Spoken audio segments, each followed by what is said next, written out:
our perspective, part of how we get to net zero. Yeah, thank you. No more? Thank you very much. Right, we appreciate you coming along today and sharing some information with us. We will now let you go, and I will ask for the Australian Energy Infrastructure Commissioner to come to the table.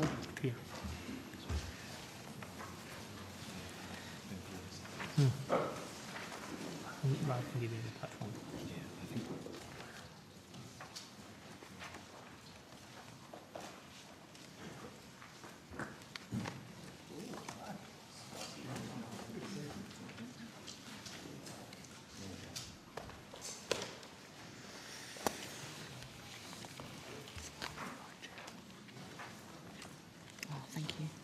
Yeah. Welcome, Mr. Marr. Thank you. Our new Commissioner, your first appearance at Estimates, I believe. That's right. In this role, anyway. Yes. Welcome.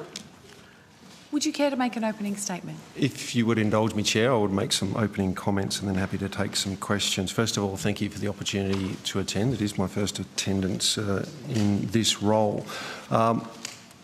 I was appointed to this role late last year as Australian Energy Infrastructure Commissioner, and I'm looking forward to what I see as a really challenging role. In short, my priorities are supporting rural and regional communities and working with industry to make sure that we get the best possible outcomes as part of the current energy transition.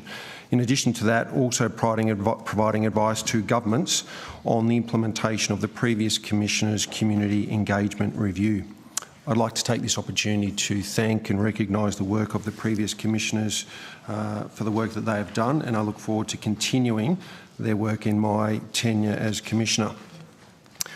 2024 was the Office's third busiest year since the Commissioner was first created in 2015, with a total of 152 cases from the 1st of January to the end of December. In terms of cases or complaints brought to the Office, 66% related to wind farms, 12% to solar farms, 11% to transmission, 2% to energy storage, and 9% were in general inquiries. Of the complaints received, almost half were in relation to engagement with rural and regional communities. A third raising environmental concerns, a third safety, and a third amenity, just recognising that not all complaints were just limited to one concern. Senators, like you, my motivation in taking on a public role is to make a real difference. I'm passionate about rural and regional communities who are on the front line when we talk about energy transmission. I see my role as a key contributor and a participant in the effort to make sure the energy transition is more equitable, more transparent and more fair. So, in plain English, that means working collaboratively with stakeholders, including farmers and rural and regional communities where energy infrastructure is largely being hosted, including all levels of government, and definitely including the energy and transmission industry. It means pointing out where things have gone wrong and learning from those situations. It also means seeking to replicate where things have been done well. Key principles for me are building relationships, and I'll come back to this point briefly. Getting all stakeholders to think more deeply and commit more fully to ensuring a balanced approach.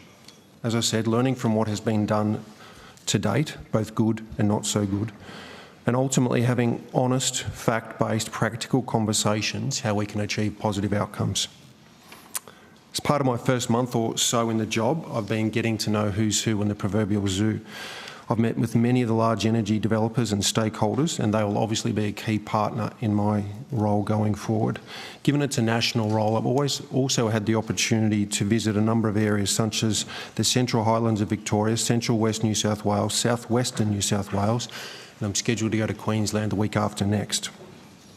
Those journeys and those visits have confirmed what I previously thought. That is, there is some trouble and some concern in some of these communities.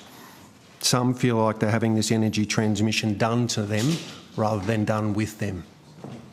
Some are being asked to bear the burden of the energy and transmission projects while receiving few or no advantages in return. Some feel like they're being kept in the dark, not listened to, actions not being followed through, and their concerns not being responded to in an empathetic way. In short, there is a cohort of the community that have completely lost trust in some stakeholders. That includes the energy sector, it includes government, and it includes a whole range of people in between. Those visits, in my mind, have confirmed a few things. The complexity of this issue, there isn't a simple panacea to address all of these concerns. There are a range of views on what energy transmission and generation can mean in many regions. Some places this has gone well. Some places we need to acknowledge and learn that we need to do better, and that will be done collectively. So that being said, there are people in regions where this energy transition is being done well. I had the opportunity to visit the Hay Shire Council in southern New South Wales last week. This is a tangible example of where the community, the regulators, state, local government and the energy providers have come together to deliver an extremely positive outcome. It should be an opportunity for us as a community to learn, and while it might be difficult to replicate exactly what is happening in that region, there are some significant positives and some constructive lessons that we can learn. Of course, my role includes working cooperatively with the energy sector. An ongoing theme of my conversations is the value of relationships. If communities and stakeholders from energy sector and government can build relationships based on trust and respect, then we're on our way to a better position. The Hay example is a small example of where we can do better, and I'm committed to replicating that where we possibly can. I think at some level we all accept that our shared goals of long-term reliability, affordability and sustainability, we need investment. And investment happens when there is increased certainty. Ultimately, what we're seeking is to get the transition right as soon as possible and, among other things, keep energy prices down. So this is not a new challenge. There's not a lack of ideas, initiatives or commitments already in play. Many charters, guidelines, frameworks and plans exist, but they need to be streamlined and they need to be strengthened. As I flagged earlier, a big part of my motivation in taking this role on is I'm wanting to see the meaningful progress on the sensible recommendations in my predecessor's community engagement review. As part of that process, we need clearer, more compelling story, explanation and demonstration on the practical reasons for the energy transition, a more comprehensive, transparent, countrywide planning framework and practical tools such as the developer rating scheme. So while I'm early in this role, it's clear in my mind that for long-term success, energy infrastructure projects must be better shaped by a spirit of true equity, transparency and shared community benefit. Communities that host this infrastructure must not be left behind. They must be at the heart of Australia's energy future. Happy to take some questions. Thank you very much. We'll go to Senator Cadell. Thank you, Chair. Welcome, Mr Maher. Interesting transition from NFF to the infrastructure. Given, I think while you were there, some of the responses to Mr Dyer's report by the NFF said that barely touched the sides and potentially lacks teeth. Now you're in the role, how are you going to give it some teeth?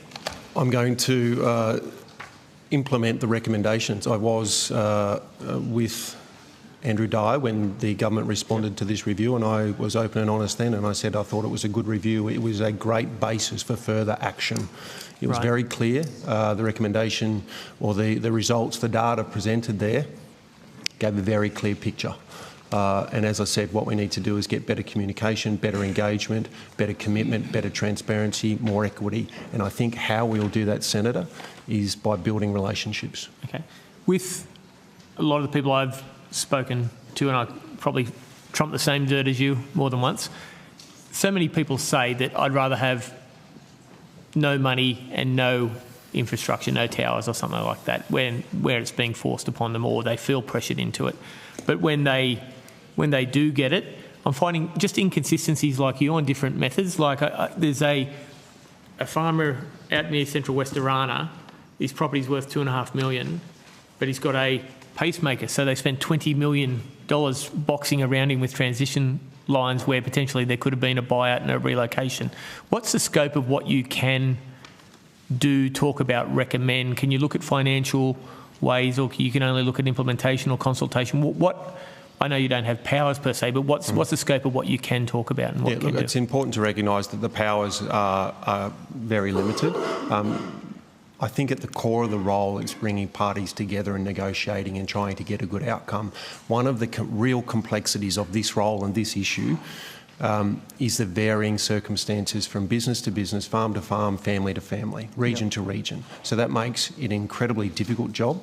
But what it does do is give you the opportunity to negotiate and look at what might work for those individual parties. And that's what I think the commitment that I have made and that I'll be pushing and trying to influence and encourage all of the communities, including energy providers and generators, to do so. What are the challenges when we're using state-delegated compulsory acquisition powers and you're a federal body and there's different rules in different jurisdictions? Is there any ability to streamline that when you talk about that? Because that's the most frustrating thing a lot of people find is just the different rules. Absolutely, the joys of federation. It is, again, one of the complexities of this role, the different state-based arrangements. I've met with a number, I think I've met with all of the ombudsmen so far in each of the states, and they have varying powers and varying sort of roles and responsibilities. My aim and my objective is to work with those stakeholders and state governments to try as much as we possibly can to get a national approach, because I agree completely with you, the different regimes across the states makes it more difficult to get a national approach. And energy, much like agriculture, my previous role, doesn't stop at state borders. Now, when you go down that line, when I said what's the scope of what you can and can't do, and you talk about the individual circumstances of everyone, they are so different. When a gentleman I refer to often from just south of Dunedoo is sitting there, the alignment for the power line is going through his hard stand race dry area feed area for when it's wet. Now, he eventually came to a deal under the threat of circumstances, thinking that he'd get enough money to replace, repair, do this somewhere else, his equipment. But then the taxation levies are that's taxed as an income under income tax, but his claims against capital expenditure to replace these things means he's out of pocket to do this. Is there any scope for you to talk about the taxation and ways we deal with money in these circumstances? Definitely. I would see that as a core part of my role, to try and, again, provide information and where possible, influence or provide ideas. Not only is it the scenario that you've pointed out, so that, you know, the post-contractual sort of implications, but it's the pre-contractual information and data that is needed by farmers, yes, but other businesses in relation to the implications for succession planning, for example. Yeah. You know, these are large assets, and if they are going to be 30, 40, 50-year investments, then they will have an impact on how farmers, in this case, work out their succession planning. So huge taxation implications, and I do think that is starting to be looked at, but I think there's a big gap from where it needs to be. I might be critical of many things that the Minister has done or is doing, but I am encouraged by your appointment in this role. It was, I think, a good thing to have someone with credibility in a regional way that can talk to farmers from a position of trust, and I think with their best interests, a history of their interests. You said that some concerns of government when you previously amounted to box ticking. You said that you're going to get more teeth, and you're frank, you're with Mr Dyer when these responses came in. I don't want to go into the depths of the conversation, make you betray, but are you maintaining the rage, so to speak, and standing up for what you know and what you felt in the past? Absolutely. The role's an independent role, and I thought, to be genuinely honest here, I thought deeply about taking the role on. It's a challenging role, and I'm committed to being an independent advisor to government and everyone else, and working collaboratively and constructively to get a good outcome. Do you believe that is reflected in the undertakings you've had made to you by governments and departments now, that they're willing to make the changes needed to make communities feel better included? Yes, the response that I've had by and large has been incredibly positive. People see the enormity of this task. They see the challenges. Interesting, to make an observation, try and answer your question, there is a lot happening in this space. It's a really complex, difficult space, but there are a range of tools and commitments and you know, intentions. I think if we can bring those together and, as I said, streamline and strengthen them, I think we're going to get to a better place. Okay. Thank you, Chair. Thank you. Senator Van. Thank you. Just a brief comment and a question. Congratulations on taking on the role. I think you've got very big boots to fill, but having worked with you in your previous role, I'm sure you're more than up to the job, no matter how complex it is. Thank you. Thank you, Chair. Thank you. Question. Are there any further questions? I'm done. Mr. Marr, thank you so much for coming along. Congratulations on the new role, and we look forward to your work in this area. Thank you so much.